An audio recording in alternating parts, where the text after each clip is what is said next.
Fala pessoal, tudo bem? Mais uma aula aí, estamos indo para a nossa terceira aula, né? Mais uma vez vou agradecer a vocês. Hoje eu vou agradecer especialmente ao Ed, que sugeriu o tema da aula de hoje, que vai ser fraturas por estresse. Faço questão de agradecer, dar o nome, porque eu preciso dessa colaboração de vocês. Lembrando que o propósito desse momento inicial gratuito é justamente que a gente tenha uma troca de ideias, é uma modelagem de negócios para mim, que no futuro eu quero cobrar das pessoas para estar aqui dentro da comunidade.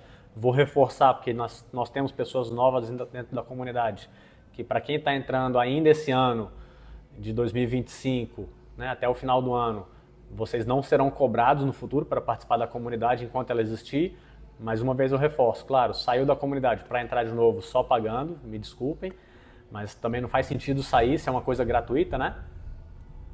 E eu preciso da colaboração de vocês justamente para compreender qual é o momento de convergência, qual é o ponto de convergência, né, de encontro positivo entre o que eu gosto, estou disposto e tenho conhecimento para falar e o que vocês têm demanda. Não adianta eu ficar falando sobre as coisas que eu amo dentro da reabilitação se não existe demanda para isso.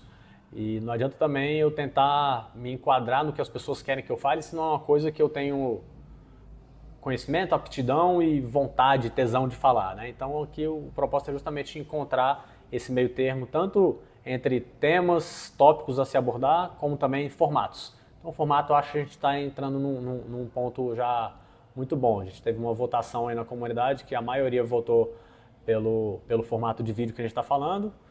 Aí vídeos de 25 a 35 minutos mais ou menos, então vamos direto ao ponto, sem enrolar muito mais. O tema de hoje, obrigado Ed pela participação, conto com vocês nas próximas, é fraturas por estresse na corrida. Então o tema de hoje, repetindo, é fraturas por estresse na corrida, e essa é a história de como um cadarço mal amarrado e a discordância entre três profissionais levaram a uma grande confusão na cabeça da paciente, que eu tive que explicar com muita calma tudo que ela estava passando, e eu vou explicar isso para vocês agora. Então o caso clínico é de uma fratura por estresse que aconteceu numa paciente do sexo feminino, idade de 34 anos, 1,60 m de altura, 58 quilos, iniciante na corrida. Ela vinha treinando com um professor, não corria previamente, não corria antes, vinha correndo com um professor, orientada por um professor há cerca de 6 meses, 6 a 8 meses mais ou menos.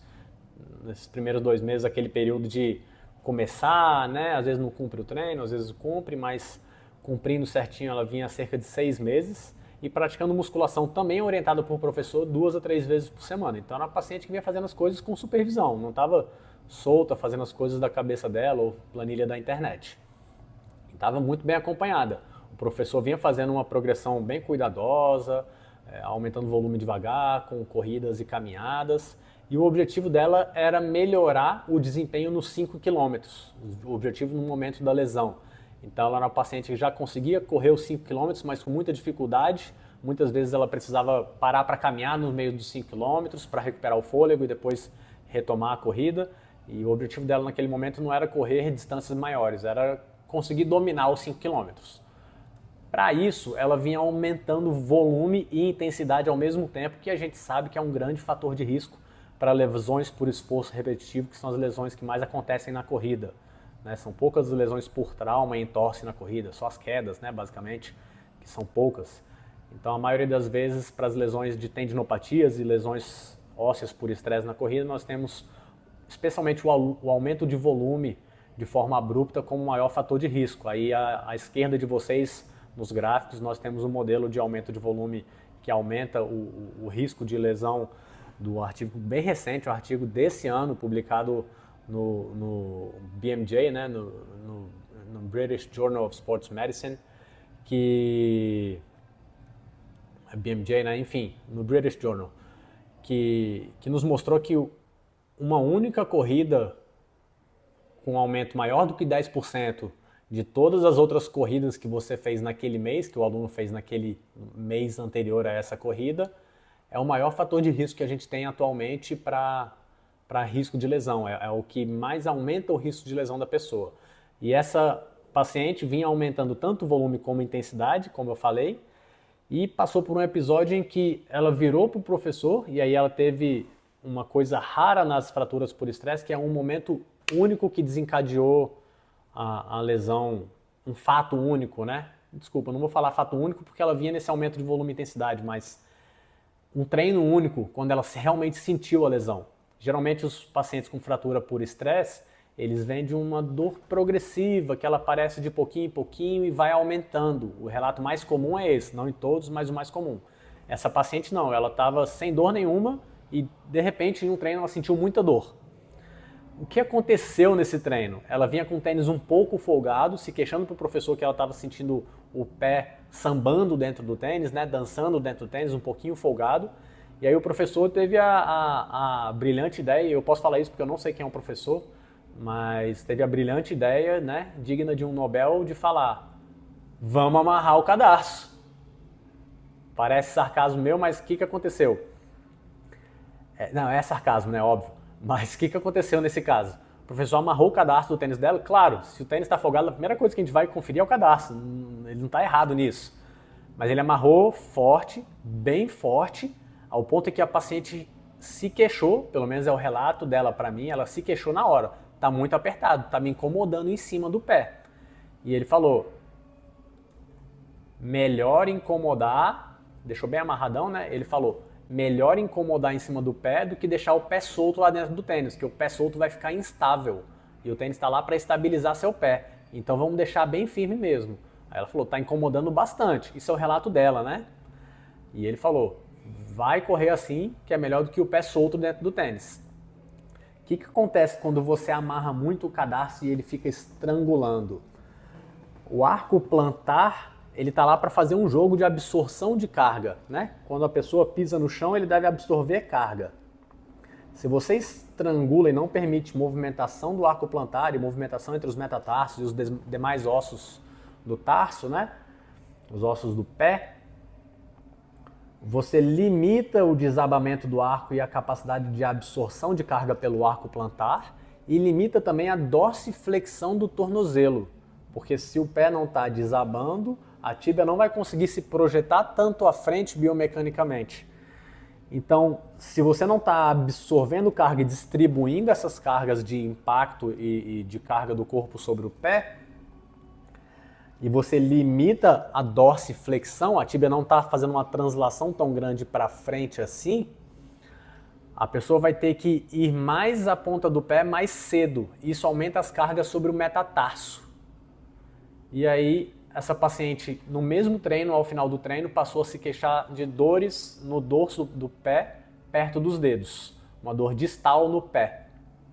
Ela me procurou se queixando dessa dor 5 dias depois. Deixa eu ver se eu coloquei aqui.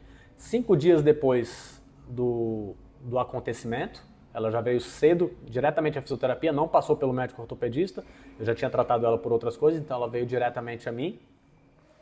E aí eu avaliei e falei assim: olha, pode ser uma metatarsalgia, mas é muito difícil porque sua dor está mais no dorso do pé do que na planta do pé. Eu não tenho certeza, tem grandes chances de ser uma fratura por estresse. Por favor, vá ao médico para que a gente possa fazer o tratamento condizente com a realidade. Porque eu precisava compreender se era realmente uma reação por estresse pequena, ou alguma outra lesão, ou de repente um neuroma de Morton se gerando sintomas um pouquinho mais ao lado, que é possível, era difícil, mas era possível, né? Eu precisava de um diagnóstico diferencial. E se confirmasse realmente a lesão por estresse, uma reação por estresse ou fratura, eu precisava saber o grau dessa lesão para ter um prognóstico decente, né? Então, inicialmente, quando ela veio a mim, eu fiz unicamente uma orientação a ela de cessar todas as atividades e procurar o ortopedista. Ela foi ao ortopedista, fez uma ressonância magnética que confirmou, essa imagem não é dessa paciente, tá? Essa é uma imagem que eu tirei do Red Source, que é um site muito bom de fonte de exames radiográficos, ressonância magnética, ultrassom. E aí o exame confirmou uma reação por estresse, uma fratura por estresse do terceiro metatarso. O dela unicamente do terceiro metatarso. Mas eu vou usar essa imagem aqui para exemplificar para vocês qual é o achado radiológico nessas lesões. Isso aqui é uma imagem T2, em que nós temos o osso mais escuro, né, mais preto na imagem.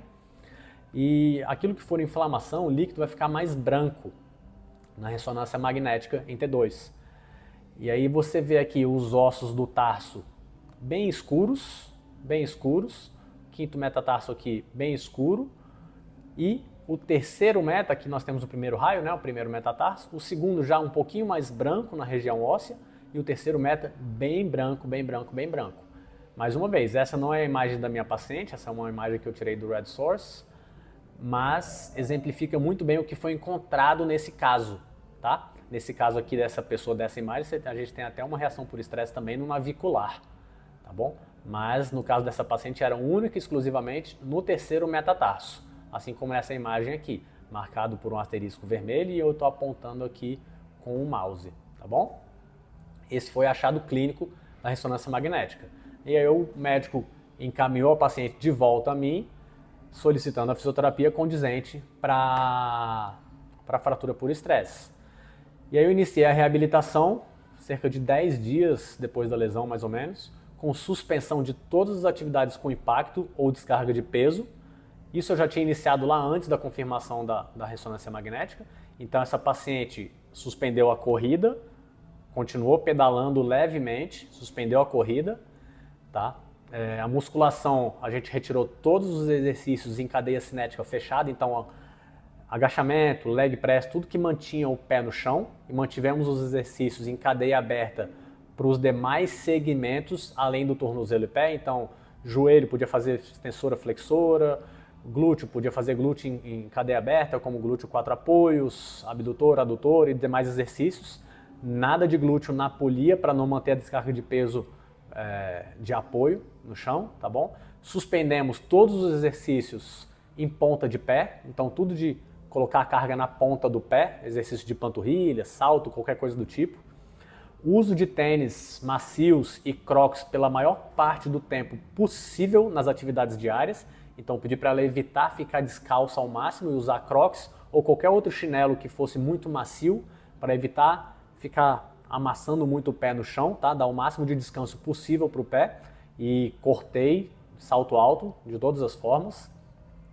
E aí não vou entrar tanto no mérito do tratamento da reabilitação inicial, porque o nosso propósito aqui é falar sobre treinamento de força e prescrição de exercício. Mas nessas fases iniciais usamos muitos agentes eletrofísicos para analgesia e reparo tecidual, como o ultrassom terapêutico pulsado, que é muito bom, a gente tem fortes evidências do uso do ultrassom pulsado para auxílio no reparo de fraturas, laser e correntes elétricas para analgesia, algumas terapias manuais para alívio de tensões musculares, especialmente na panturrilha e nos músculos intrínsecos do pé. E passamos a fazer mobilização, terapia manual, para ganho de amplitude de movimento do tornozelo, unicamente no tornozelo e unicamente por terapia manual, de forma passiva. Isso é um ponto muito importante desse caso clínico. O que aconteceu? Nós fomos progredindo a reabilitação e a paciente retornou ao médico com 6 semanas após a lesão. Quando ela fez esse retorno ao médico, o médico informou que a fisioterapia não estava fazendo o que deveria fazer. Ele perguntou a ela, já está fazendo os exercícios de força, está ganhando a tal da mobilidade de tornozelo, né? E ela falou, não, o fisioterapeuta não está fazendo nada disso ainda. E ele, então essa fisioterapia está errada, porque ele tem que ganhar força no seu tríceps sural e ele tem que ganhar a mobilidade de tornozelo, que foi por causa disso que você teve essa sobrecarga no metatarso, porque sua mobilidade de tornozelo não é muito boa. E ela voltou a mim, e é um médico muito bom, tá? Muito bom mesmo. Foi uma falha de comunicação, ele não estava de todo errado, assim. Ela voltou a mim e me contou isso, assim, meio confusa, insegura, né? Porque ela confiava muito em mim de uma outra reabilitação do ombro que a gente tinha feito nela. E eu falei para ela, olha, eu entendo o que seu médico falou, ele não está de todo errado, realmente você tem que fazer isso, mas se a gente fizer isso agora, você só vai piorar, você não vai melhorar nunca. Então o processo de reabilitação não é bem assim, não é você tem uma deficiência de amplitude de movimento, você se lesionou, então a gente vai corrigir essa deficiência agora. Existe um momento correto de fazer isso. E eu expliquei para ela todo o processo, lembrei que eu já tinha explicado para ela antes, lembrei como é que seria todo o processo, ela se acalmou e aderiu ao tratamento. Mas vamos elaborar um pouco mais essa história do se fizer o que o médico pediu eu não vou me recuperar. Ele não está errado? Como assim ele não está errado, Pedro? Então, vamos elaborar um pouquinho mais essa história do Como assim? Se fizer o que o médico pediu para fazer, eu não vou me recuperar? E você está falando que ele não está errado, ele está certo, e você não está fazendo isso mesmo assim?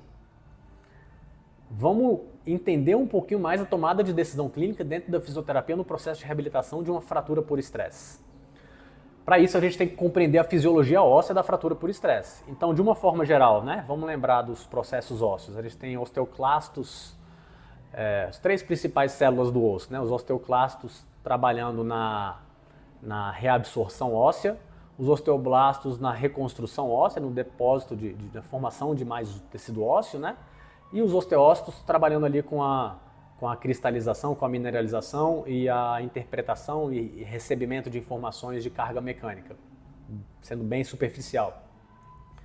Quando a gente tem uma carga repetitiva sendo submetida sobre o osso, como no treinamento de corrida, nós geramos microdanos no osso. Isso é normal, isso é natural, e é importante lembrar que a adaptação óssea ao treinamento de corrida, ao treinamento em geral, mas o treinamento de corrida que a gente está falando, ela é mais lenta que a adaptação dos tecidos musculares e tendíneos. Então você gera microdanos que muitas vezes não dão sintomas. Então muitas vezes naquele processo de supercompensação do treinamento, você fez um treinamento de corrida, passou por um processo de recuperação de dor muscular e você se sente recuperado, você se sente muito bem, mas o osso ainda estava no processo de recuperação. E aí você vai lá e faz um novo estímulo sobre esse osso. E você começa a ter um desbalanço aqui em cima, na gangorra entre síntese e degradação de tecido, como nós falamos na primeira aula, né? Entre reparo tecidual e geração de novos danos, um desbalanço nessa sincronia, em que você começa a ter um peso maior na formação de dano tecidual em comparação, em detrimento do reparo tecidual. Quando isso acontece, você começa a ter um acúmulo de microdano ósseo. Você aumenta a apoptose tecidual, porque quando você dá esses estímulos da corrida, do impacto, estímulo do treinamento em geral, você aumenta brevemente a atividade osteoclástica, de reabsorção óssea, e você diminui inicialmente a formação óssea, para depois você diminuir aqui e aumentar aqui. É aquele mesmo processo do balanço entre síntese e degradação tecidual que nós falamos lá no tendão. E aí você começa a aumentar a sinalização para mais reabsorção ainda. E quando isso vai acontecendo, você começa a ter uma falha nos mecanismos de tornar o tecido mais tolerante à carga, e esse tecido vai perdendo capacidade de tolerar a carga. E aí você vai gerando uma reação por estresse.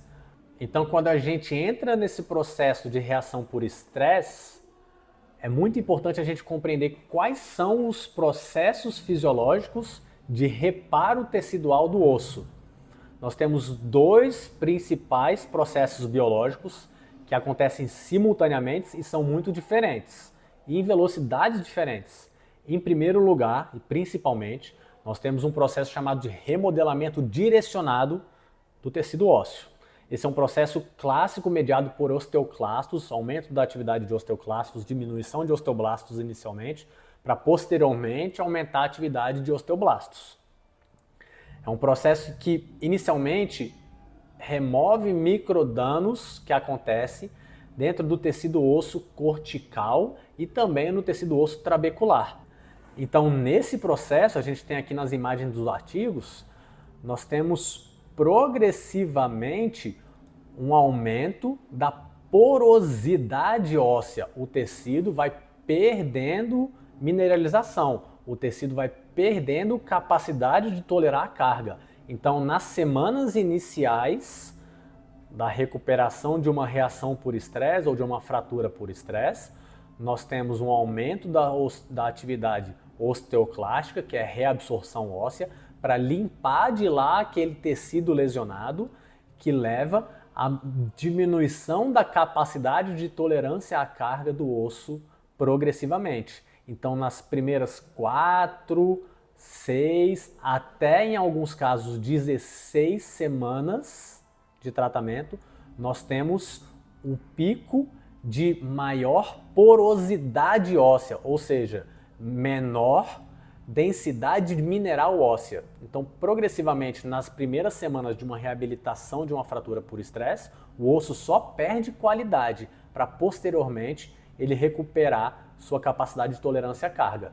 A substituição por osso novo leva pelo menos 12 a 16 semanas. Em muitos casos é comum, a gente tem relatos na literatura, é bem comum, especialmente em reabilitações de zonas de maior risco, você ter uma diminuição e um pico de menor densidade mineral óssea perto de 16 semanas após a lesão em recuperação. Tá? Então a pessoa parou de treinar, está em reabilitação, em 16 semanas o osso está na pior condição de todas. Por isso, é um momento muito delicado. E a remineralização, a mineralização completa após uma fratura por estresse, pode levar até 1 ano. Isso não significa que a pessoa tem que ficar parada por 1 ano. Simultaneamente, lembra que eu falei que são 2 processos que acontecem simultaneamente? Então, simultaneamente, nós temos um processo de modelagem reparativa. É um processo que leva à formação óssea, de novo tecido ósseo, especialmente na cortical óssea, na parte de fora do osso lá, perto do periósteo, na superfície periosteal, que é uma modelagem sem fase prévia de reabsorção. Então, nesse processo biológico aqui, a gente não tem aquele momento que eu falei, que eu enfatizei tanto, de perda de qualidade óssea, perda de qualidade de capacidade de tolerância à carga. Nesse processo aqui, a gente tem a produção de um calo ósseo imaturo bem rápido. Isso nos proporciona a capacidade, a possibilidade de restaurar rapidamente a rigidez estrutural e o retorno funcional do paciente antes do fim do remodelamento. Lembra que eu falei que o remodelamento pode levar até 1 ano depois da fratura? Não quer dizer que a pessoa vai ter que necessariamente ficar 1 ano parada. Nós temos 2 processos acontecendo simultaneamente, um que piora muito a qualidade óssea inicialmente para depois recuperar e traz uma recuperação mais robusta, mas o outro que forma um calo ósseo, especialmente na região da superfície periosteal, na borda do osso, e que permite que essa pessoa descarregue peso mais precocemente. Isso explica exatamente porque o atleta, o paciente, pode melhorar clinicamente, ficar com pouca dor, antes da recuperação biológica completa, que pode levar até 1 ano. Então, por que nós não iniciamos os exercícios de força como o médico tanto queria ainda nessa fase inicial? Porque nós estamos numa fase 1, em que existe uma alta irritabilidade tecidual por causa de um aumento da porosidade óssea. O tecido ósseo está só perdendo qualidade.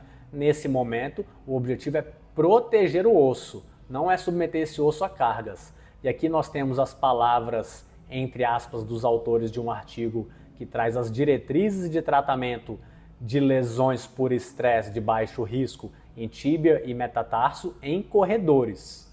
Tá? Os autores colocam aqui, entre aspas, a flexão plantar resistida com carga deve ser iniciada apenas após a resolução completa da dor óssea local, pois esse tipo de exercício impõe altos momentos de flexão sobre a diáfise dos metatarsos. O que são esses momentos de flexão que os autores falam, né? Imagina aqui o metatarso, aqui o hálux, né? Os dedos, e aqui o tornozelo. Quando você vai fazer um exercício de flexão plantar, você impõe cargas que fazem uma força como se fosse dobrar o metatarso. O metatarso precisa ser capaz de tolerar esse tipo de carga. Se ele está num momento de alta irritabilidade, alta atividade osteoclástica, de reabsorção óssea, um aumento progressivo da porosidade óssea que pode chegar até 12, 16 semanas, eu não vou fazer isso com ele. Tá? E isso não é a minha opinião, isso é ciência, assim como a Terra é redonda. E qual foi o motivo que o médico falou? Vocês precisam ganhar amplitude de movimento. E eu já vou explicar por que eu não fiz isso. O motivo foi, e aqui são as palavras do autor, estou dando razão ao médico, a perda precoce de dorsiflexão após a alteração da marcha pode aumentar a carga sobre os metatarsos no retorno à corrida. A gente tem que justamente diminuir a carga sobre os metatarsos na hora que a paciente for voltar à corrida. A gente tem que ganhar amplitude de movimento de dorsiflexão antes dela voltar a correr. Mas, seguem as palavras seguintes dos autores, a manutenção precoce da dorsiflexão nessa fase 1, nessa fase inicial, ela pode até ser realizada por meio da dorsiflexão ativa. contanto que sem suporte de peso, porque as cargas compressivas devem ser evitadas sobre o osso nessa fase da reabilitação. Então o médico ficou frustrado porque ele não tinha controle sobre a fase que a paciente estava nesse momento aqui na fisioterapia. Ele esperava que ela já estivesse numa fase mais avançada, mas ela não estava. Como eu sei que ela não estava numa fase muito avançada, é por meio desse slide aqui que vocês vão olhar agora. Na fase 1, a gente tem aqui as diretrizes de tratamento, essa fase de autoirritabilidade, em que nosso objetivo é proteger o osso. Aqui nós deixamos a paciente sem atividades de impacto, em cadeia cinética aberta. A gente pode até fazer exercícios para os músculos intrínsecos do pé sem carga, e a gente pode fazer dorsiflexão ativa sem peso. No meu caso, eu optei por fazer dorsiflexão passiva. E a gente não deve realizar a flexão plantar resistida em apoio, de forma alguma. O critério para chegar à fase 2 de irritabilidade reduzida, critério de entrada, ou seja, para sair da fase 1, nós precisamos que a paciente esteja sem dor nas atividades de vida diária por por um tempo maior ou igual que 5 a 7 dias, ou seja, para entrar na fase 2 da reabilitação da fratura por estresse do metatarso, na corredora, eu preciso que ela esteja sem dor nas atividades de vida diária por no mínimo 5 a 7 dias. E não tenha um tenderness ósseo, né? Tenderness, quando vocês lerem isso nos artigos, significa sensibilidade dolorosa à dor. É uma expressão no inglês dentro da ortopedia que nós não temos em português. Sensibilidade dolorosa à dor, né? E aí sim nós podemos introduzir a flexão plantar resistida, podemos progredir levemente, vagarosamente, para os exercícios em cadeia fechada. E aqui nós temos que ter um controle de carga rigoroso. Por quê? Porque aqui nosso critério maior para prescrição de carga, especialmente nos exercícios em cadeia fechada, não é quanto de força a pessoa consegue exercer. Então, quanto de carga eu aguento no agachamento. Não é. O critério aqui é quanto de carga o meu osso tolera sem se machucar. Então, o critério de carga para cadeia fechada nesses casos é quanto o osso lesionado suporta. Não é quanto o músculo consegue fazer força, tá bom? E aí nós chegamos numa fase 3 de preparação ao retorno ao esporte, em que a gente vai progredindo a carga axial, vai progredindo do treinamento de resistência para o treinamento de força e potência, depois para pliometria. E nós precisamos de um retorno gradual à corrida, bem gradual, com dias de descanso entre cada estímulo, porque a gente está num processo de facilitação da atividade osteoclástica, então a gente quer dar tempo para que o osso se recupere entre cada treino e não voltar naquele mecanismo de ficar somando atividades de microdano. Nós vamos progredir volume antes de intensidade, porque dentro da progressão de volume é mais fácil de controlar as cargas físicas, né? Os momentos de força e as forças de reação do solo sobre os metatarsos. E a gente tem que monitorar muito os sintomas durante, após a sessão e no dia seguinte. Assim como eu falei lá na primeira aula, é crucial nos processos de reabilitação a gente ficar conversando o tempo todo com o paciente para monitorar sintomas. Só assim a gente consegue ter uma precisão na evolução do paciente.